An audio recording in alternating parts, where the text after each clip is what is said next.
Okay, so you really want to get that job, but you can't even get the interview. Hi, my name is Jacqueline, and I work for one of the top recruiters. And I might know a thing or two as to why your resume may not stand out and get you that job. So, let's find out.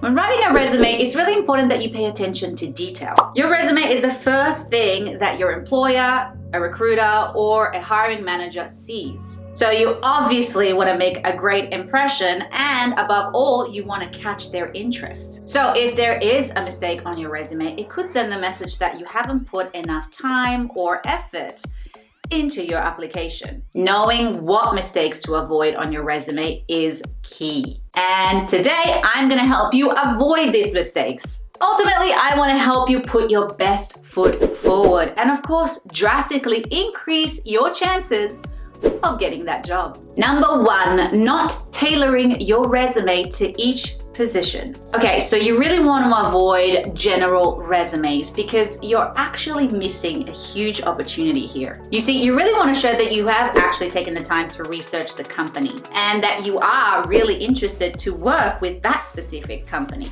It also demonstrates that you have attention to detail and that you care. So anytime you include anything like to whom it may concern, to your team, to your company, or to your restaurant, it becomes really obvious that you are using a generic resume. And of course, your chances of hearing back from them decreases. Think about it. They're sifting through resume after resume, and then they finally see somebody say, "Dear Mr. Jones," or "Dear Mr. Smith." Of course, suddenly you grab their attention. Now, I do understand that not always it is possible to find the name of the hiring manager, the employer, or of course the recruiter, but it doesn't hurt for you to try and do your research.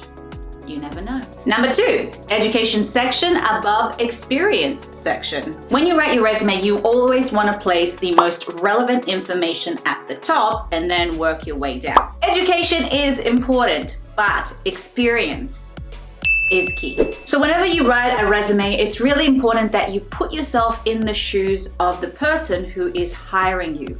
This will actually give you a better understanding of what to prioritize and of course, showcase yourself the best way possible. Number three, unrelated work experience. So I have done this mistake because I'm somebody who likes to, overachieve, show how amazing I am and how many different things I've done, but not the best thing to do. Simply put, keep your experiences relevant to the job that you're applying for. Also, think about it. You want to keep your resume to the point and short, and you don't want to overwhelm them with too much information. You will have an opportunity to showcase yourself when you get to the in-person interview. Number four, no references or too many references. References, of course, are really important because it tells them that you are trustworthy. Now, your references, just like your work experiences, need to be relevant to the job, to the position that you're applying for. You want to be smart about this one. You want to refer the best and the right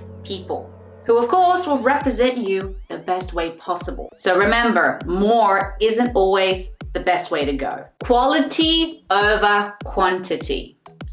Number five, using cliches. Now, of course, you want to leave a great impression and that you have unique skills, that you are the right person for the job, and that ultimately you are going to be a great asset for the company. So showcase results and don't use fluffy wording to impress. Simply put, try not to use either too many common phrases or buzzwords to stand out. For instance, hardworking, team player, ambitious, self-starter, enthusiastic, exceptional, a go-getter. Now look, these are all great words and if used correctly, they can work. But a more impressive way to demonstrate these skills is to include action verbs in the work experience section. For example, instead of calling yourself a team player, you can say things like, I have collaborated with my team, I have supported my team.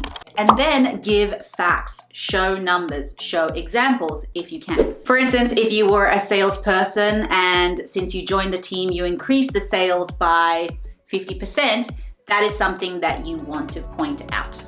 Number 6, grammar and spelling errors. Look, a simple typo can actually make the difference between you booking the job or not booking the job.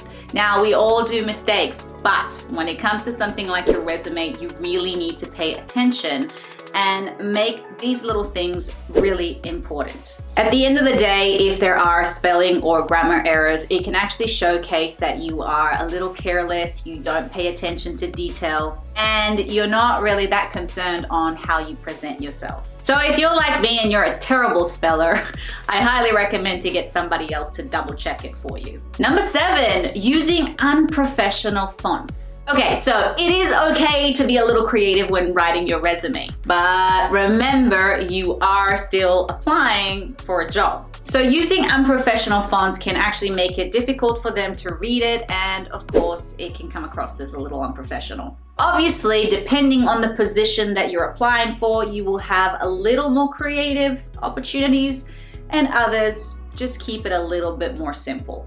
Number 8, using an over-the-top design. Once again, there's nothing wrong with a little creativity, but remember, you want to come across professional. You really want to showcase that you are reliable, that you care, and of course, that this job is important to you. Ultimately, it really comes down to considering that if it is appropriate to do a resume a little bit more creative, depending once again on the job that you are applying for. The point is that you really don't want to hurt your chances of getting the job. Number 9, making your resume too long. In some situations, it is okay to have a resume that is 2 pages, but you really want to keep it to 1 page. Remember, you want to keep everything on that resume, from your education, your experiences, your references, to the position, to the point, to the job that you are applying for, and this will also help you to keep it a little bit shorter. And remember, if there is more that you would like to say, if you do get the job, you will have a chance to showcase more about yourself in the in-person interview. For instance, if you're applying for an office job, maybe mentioning the fact that you waitressed for 5 years at a restaurant isn't that important. So remember, focus on the right skills, references, and information that is relevant to the position and job that you're applying for. Number 10, exaggerating your abilities. Listen, we all want to impress and stand out, but if you're gonna set the bar really high, you better live up to it. Exaggerating or lying on your resume is honestly one of the worst things you can do. The only reason why is that if the employer catches you in your lie, well, obviously, they're not gonna hire you. Remember that showcasing your resume is the first step. You are still probably gonna have to go through an in-person interview, a phone interview, and maybe a written questionnaire. So be smart about what you put out there. Number 11, disclosing your salary requirements. While it's good to know your value and what you want, this is not the time to bring it up, unless you're specifically asked to do so. And number 12, bad summary. Many candidates lose their readers at the beginning with their career summary. So employers do read this portion of your resume. But remember, like I mentioned before, to avoid fluffy words, over-exaggerating,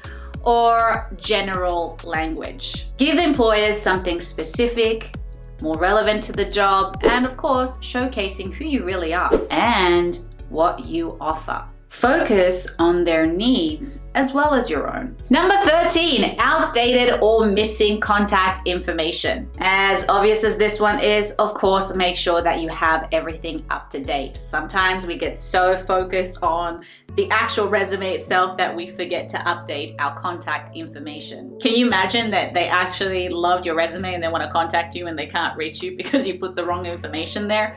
Yeah, not a good situation. All right, guys, that's it for today. I hope you got some valuable information out of this video. Don't forget to like and subscribe to our channel and leave a comment below if there are any videos that you would like me to make about hiring or how to book a job, anything really. And of course, if you'd like to know more about who we are, there's plenty of information in the description box below, and you can go to our website, Mitsuoka Company, because that's who we are.